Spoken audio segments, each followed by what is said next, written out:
So I'm going to walk you through two cases that we've declassified recently.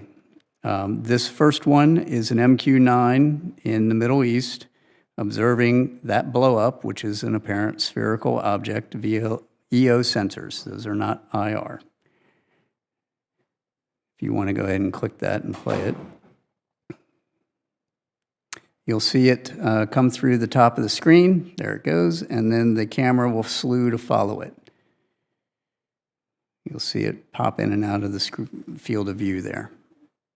This is essentially all of the data we have associated with this event from some years ago.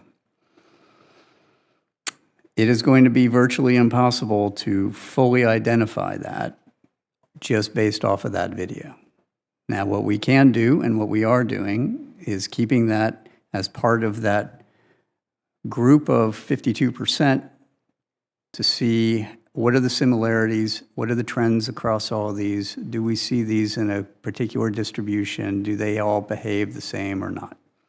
As we get more data, we will be able to go back and look at these in a fuller context. How are we going to get more data?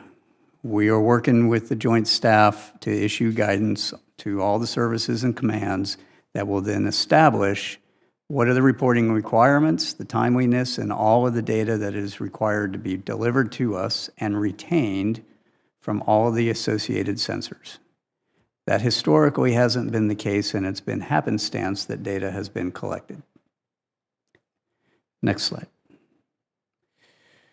This particular event, South Asia MQ-9, looking at another MQ-9, and what's highlighted there in that red circle is an object that flies through the screen. Unlike the previous one, this one actually shows some really interesting things that everyone thought was truly anomalous to start with. First of all, it's a high-speed object that's flying in the field of regard of two MQ-9s. Second, it appears to have this trail behind it. All right, which at first blush you would think that looks like a propulsion trail. In reality, if you want to play the first slide, we'll show you what that looks like in real time, our first video. So we're looking at that, there it goes. Why don't you play it again and then pause it halfway through? Right there. All right, if you might be able to see that trail there behind it. That's actually not a real trail. That is a sensor artifact. Each one of those little blobs is actually a representation of the object as it's moving through. And later in the video, as the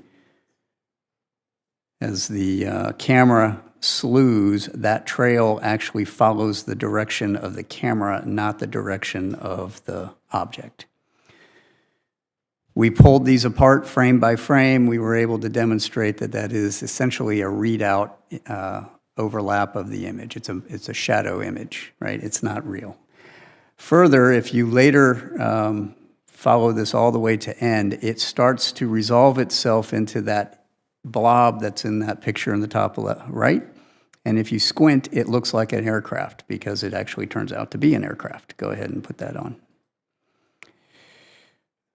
So you'll see the tail sort of pop out there. And so what you're looking at is, this is in the infrared, this is the heat signature off of the engines of a commuter aircraft that happened to be flying in the vicinity of where those two MQ-9s were at.